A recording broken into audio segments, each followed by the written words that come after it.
Hey guys, welcome to Devbhoomi career point. तो देखिए दोस्तों, यूके ट्रिपल एस ने एक नोटिफिकेशन रिलीज किया है। यहाँ पे 3 नवंबर का नोटिफिकेशन है। संवाद में ये नोटिफिकेशन यहाँ पे रिलीज किया गया है और खासकर ये नोटिफिकेशन यहाँ पे जारी किया है आयोग ने एलटी भर्ती परीक्षा के आवेदन को लेकर। देखिए, मुझे भी काफ़ी लोगों के यहाँ पे मैसेज आ रहे थे फेसबुक पेज पे और काफ़ी लोग ये सवाल कर रहे थे मेरे से फला आवेदन भरते समय ये गलती हो गई, कहीं पे पिता के नाम में गलती हो गई है, कहीं पे क्वालिफिकेशन में कुछ त्रुटि हो गई है या कहीं पे कोई अन्य त्रुटि हो गई है। तो इसके संदर्भ में आयोग काफ़ी सख्त है। आज आयोग ने यहाँ पे संवाद के जरिए हिदायत भी दे दी है भविष्य में ना केवल एलटी, यहाँ पर देखिए तभी मैं वीडियो दे रहा हूँ आगामी परीक्षाओं के लिए भी आपको। आप कोई भी फॉर्म भरें, आप यूके ट्रिपल एस के ओटीआर करते हैं या कोई भी आवेदन करते हैं, 12th लेवल का कनिष्ठ सहायक भरते हैं, वीपीडीओ वीडियो या एलटी का पोस्ट हो, कोई भी वैकेंसी अगर आती है उसका फॉर्म आप भरते हैं तो आयोग यहाँ पे साफ बोल रहा है भैया, फॉर्म भरते समय उचित जानकारी के साथ और साथ ही बिल्कुल आराम से इत्मीनान से फॉर्म भरिए, क्योंकि फॉर्म भरना भी उतना ही यहाँ पे आवश्यक माना गया है जितनी आवश्यक परीक्षा होती है, जितनी महत्वपूर्ण परीक्षा है। साफ साफ आयोग ने ये बोला है। तो आयोग के पास भी काफ़ी मेल्स वगैरह गए थे दोस्तों कि हमारा आवेदन गलत हो गया है तो हम क्या करें।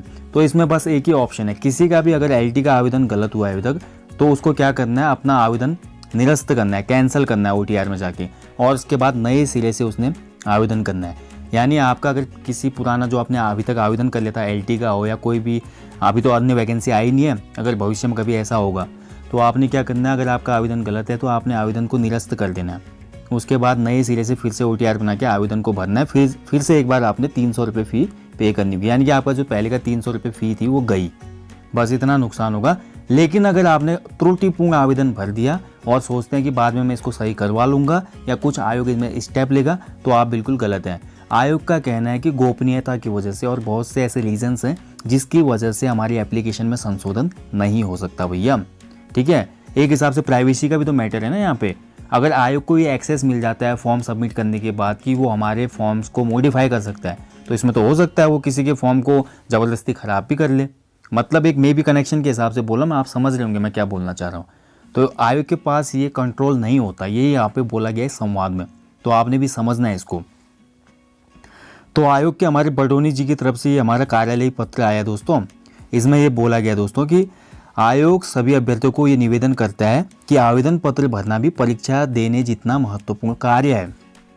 आयोग के पिछले 5 वर्ष के अनुभव से ऐसे कई मामले आए हैं जिसमें अभ्यर्थी चयन सूची में स्थान पा गए, यानी कि लोगों ने रिटर्न एग्जाम क्वालिफाई कर लिया था लेकिन उसके बाद त्रुटिपूर्ण आवेदन के कारण और डॉक्यूमेंट मैच न होने के कारण वो लास्ट में बाहर हो गए।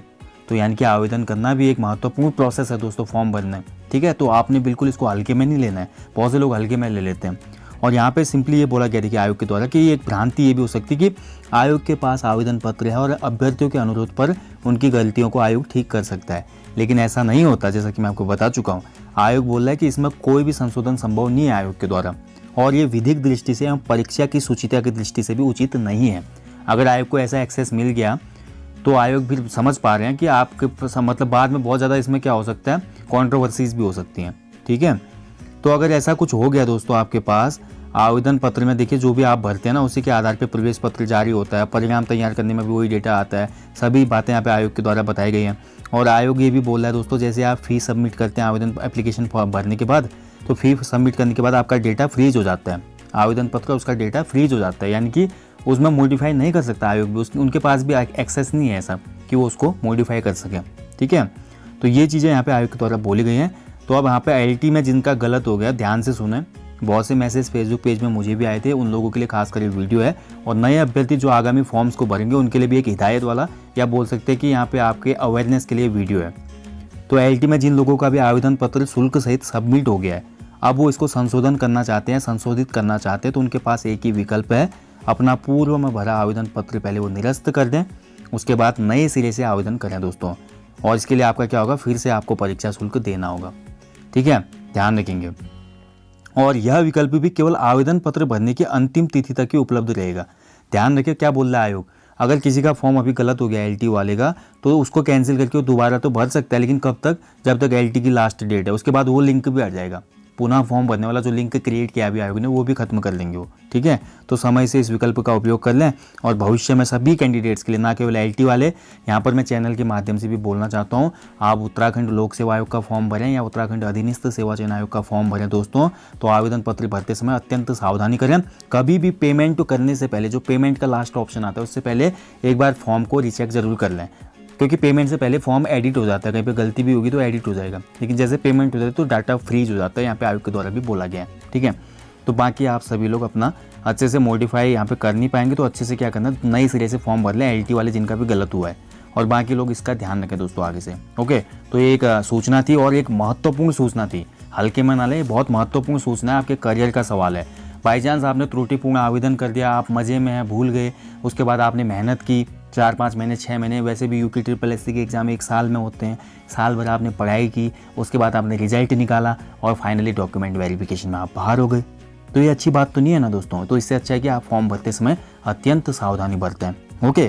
तो इस जानकारी को और ज़्यादा साझा करें दोस्तों अपने मित्रों के साथ और अन्य लोगों के साथ जो भी प्रतियोगी परीक्षाओं की तैयारियों में हैं। चलिए जल्दी मिलेंगे नेक्स्ट टॉपिक में, तब तक अच्छे से अपनी स्टडी करें। जय हिंद, जय उत्तराखंड।